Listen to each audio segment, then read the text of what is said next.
திருமணம் என்றால் என்ன? உங்களுடைய கான்ட்ராக்ட், உங்களுடைய வாழ்க்கை துறை கடவுள் மட்டுமே. அந்த கடவுளை நீங்கள் அறியாமல் இருக்கிறீர்கள், உணர முடியாமல் இருக்கிறீர்கள், அனுபவிக்க முடியாமல் இருக்கிறீர்கள். உங்களுடைய இந்த கண்களால் அந்த கடவுள் உங்களுடைய ஒரே ஒரு வாழ்க்கை துறையை பார்க்க முடியாமல் இருக்கிறீர்கள். இந்த காதுகளால் அவர் சொல்வதை கேட்க முடியாமல் இருக்கிறீர்கள்.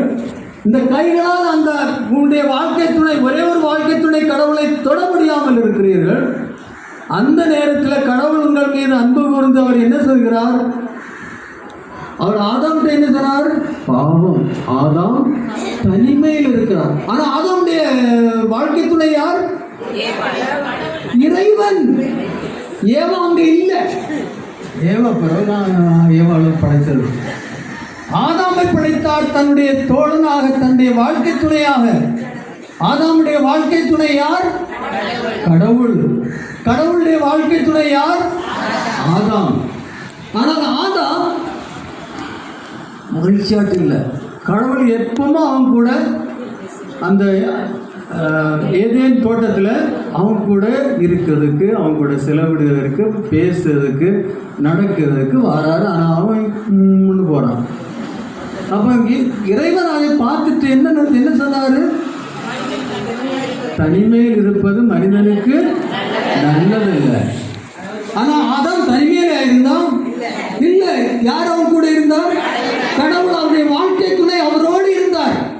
ஆனால் ஆதாமால் அதை அனுபவிக்க முடியவில்லை. ஆதாமால் அவரை பார்க்க முடியவில்லை. ஆதாமால் அவரை தொட முடியவில்லை. ஆதாமால் அவரை கேட்க முடியவில்லை. எனவே கடவுள் என்ன செய்கிறார்? மனிதனாகிறார். அதற்கு முன்னால் கடவுள் என்ன செய்கிறார்? அவனுக்கு தன்னுடைய சாயலை கொடுக்கிறார், பிரதிநிதியை கொடுக்கிறார். கடவுள் ஆதாமுக்கு தன்னுடைய பிரதிநிதியை கொடுக்கிறார். அதனால் தான் ஆதாமுடைய விழாவில் இருந்து எலும்பை எடுத்து ஒரு உருவத்தை உண்டு பண்ணி அதில் மூச்சு காற்றை ஊதி அது வாழும் பெண்ணாக மாறி அந்த பெண்ணை அவர் ஆதாமுடைய பக்கத்தில் வைக்கின்றார். ஆதாம் எழுந்து தூக்கத்தில் இருந்து எழுப்புறது அவன் என்ன சொல்றான்? என் எலும்புக்கு எலும்பு, என் சதைக்கு தசை. அப்படின்னா இப்ப என்னுடைய வாழ்க்கை துணை கடவுள் என்னை போல் ஆகிவிட்டார். அன்பார்ந்த சகோதரர்களே, பாருங்கள் எவ்வளோ மேன்மையான உண்மை இது. இப்போது என்னுடைய வாழ்க்கை துணை கடவுள் என்னை போல் ஆகிவிட்டார். எலும்பும் சதையும் உள்ள மனிதனாக என்னை போல் மாறிவிட்டார் என்னுடைய வாழ்க்கை துணை. அப்போ இப்ப ஆதாமுடைய வாழ்க்கை துணை யார்? ஐயோ,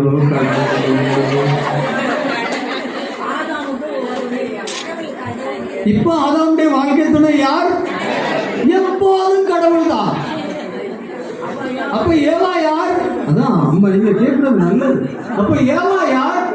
ஏவா அந்த கடவுள், அவனுடைய வாழ்க்கை துணை கடவுளுடைய பிரதிநிதி. அப்ப ஏவா அந்த ஏவாளின் ஆதாம் ஏவாளின் வழியாக யாரை அனுபவிக்கணும்? கடவுளை அனுபவிக்கணும். பாருங்க எவ்வளவு மேன்மையானது ஒரு திருமணம். ஆதாம் ஏவாளின் மூலம் தன்னுடைய ஒரே வாழ்க்கை துணை அந்த கடவுளை அவர் அனுபவிக்கணும். அதே போல் ஏவாளுடைய வாழ்க்கை துணை யார்? கடவுள். அந்த ஏவாள் ஆதாம் வழியாக கடவுளை அதுதான் குடும்ப வாழ்க்கை, திருமணம். இந்த திருமணம் செய்துட்டு குடும்ப வாழ்க்கை நடத்துறீங்க, அது என்னன்னு உங்களுக்கு தெரியாம இருக்குது. ஐயோ கடவுளை.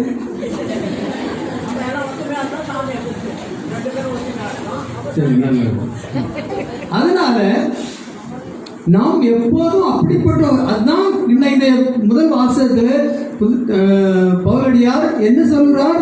உங்களுடைய வாழ்க்கைக்கு அழைப்புக்கு ஏற்றபடி வாழ்க்கை நடத்துங்கள். அப்போ ஒரு பெண்ணுடைய, ஒரு மனைவியுடைய அழைப்பு என்ன? ஆதாமுக்கு கடவுளாக இருப்பது. புரியுதா? ஆதாமுடைய அழைப்பு என்ன? ஏவாளுக்கு கடவுளாக இருப்பது. அப்போ அவங்களுடைய வாழ்க்கை எப்படி இருக்கணும்? இப்போ ஒரு மனிதன், அவருடைய ஒய்ஃப் கடவுளுடைய பிரதிநிதி.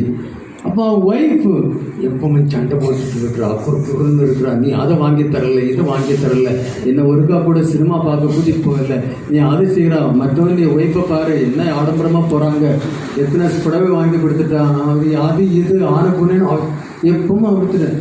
அப்போ அந்த ஆண்டவர்கிட்ட கேட்பார், கடவுளே நீர் என் வாழ்க்கை துணை, உனக்கு பிரதிநிதியாக இவளை கொடுத்து நீ கடவுளே நீர் இப்படியா இருக்கிறீர் அப்படின்னா. அதே போல அந்த பெண் தன்னுடைய கணவனை பற்றி, ஆண்டவரே உம்முடைய சாயலாக உம்முடைய பிரதிநிதியாக இவரை எனக்கு கொடுத்தீரார், குடிச்சு கும்பாலம் போடுகிறான், கடவுளை நீர் இப்படியா இருக்கிறீர் என்று கேட்பாங்க இல்லையா? அதனாலதான் இது எவ்வளவு மேன்மையான வாழ்க்கை. நம்ம இதை அறியணும். முதல்ல ஒரு கணவன் மனைவியை தன் கடவுளின் அந்த இடத்தில் அவரை வைக்க வேண்டும். ஒரு மனைவி தன் கணவனை அந்த இடத்தில் வைக்க வேண்டும். அப்படிப்பட்ட ஒரு அன்பும் ஒரு உறவும் இருக்கும் போது அங்கு பிறக்கும் பிள்ளைகள் உண்மையிலே கடவுளின் பிள்ளைகளாக இருப்பார்கள், அன்பு நிறைந்தவர்களாக இருப்பார்கள், நல்ல பிள்ளைகளாக இருப்பார்கள். அது ஒரு இறைவனின் குடும்பமாக இருக்கும். இறைவன் குடும்பம், தந்தை மகன் தூய ஆவியார், இறைவனின் குடும்பம், மனிதனின் குடும்பம். இறைவனின் சாயலில் மனிதன் படைக்கப்பட்டான், இறைவன் குடும்பமாக இருக்கிறான், மனிதன் குடும்பமாக படைக்கப்பட்டான். ஆனால் இறைவனின் குடும்பத்திற்கும் மனிதன் குடும்பத்திற்கும் வித்தியாசம் என்ன? இறைவனின் குடும்பத்திற்கும் மனிதனின் குடும்பத்திற்கும் வித்தியாசம்